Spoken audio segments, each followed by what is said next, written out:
రే నీకు బుద్ధి ఉందారా? అరే ఏమైందిరా? ఏమైందేంట్రా? రాత్రి ఆడు ఫోన్ చేసి యాక్సిడెంట్ అయిందని చెప్పాడు. అక్కడికి వెళ్ళిన తర్వాత జోక్ చేసా అని చెప్తున్నాడు. అసలు అలా ఎవడేం చెప్తాడు అసలు? నిన్న రాత్రి మా నాన్న ఏమన్నాడు తెలుసా? నీ కష్టాల్లో ఎవరు తోడు రాడు, నిన్నందరూ అవసరానికి వాడుకుంటున్నారు అన్నాడు. అందుకే ప్రూవ్ చేద్దామని చెప్పి అలా చేశా. ఏదో రోజు నువ్వు నన్ను టెన్షన్తో చంపేస్తావురా బాబు. హలో చెప్పురా. అవునా, వస్తున్నారా? ఏమైందిరా? ఏం లేదురా, మా డాడీ గాను మా బాబాయ్కి ఆస్తి దగ్గర గొడవలు అవుతుందంటే వెళ్తున్నాను. నేను వస్తున్నా, ఆగు. రే మీ నాన్నకి నువ్వు ఒక్కడే కొడుకురా, అతనితో వెళ్తున్నావు, తర్వాత అటు ఇటు అయితే.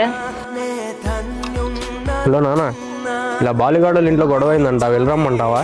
ఏమన్నాడు రా మీ నాన్న? నీకు యాక్సిడెంట్ అయిందని అబద్ధం చెప్పినా కూడా అంత దూరం నుంచి ఆలోచించకుండా వచ్చాడు. ఇప్పుడు అతని సమస్య వచ్చినప్పుడు సాయం చేయాలా వద్దా అని అడుగుతున్నాం. వెళ్ళి సాయం చేయమని చెప్పారు. ఎవడైతే మీ కష్టాల్లో తోడుంటాడో వాడే నిజమైన ఫ్రెండ్. ట్యాగ్ చేయండి ఇలాంటి ఫ్రెండ్ మీ బ్యాచ్లో కూడా ఉంటే.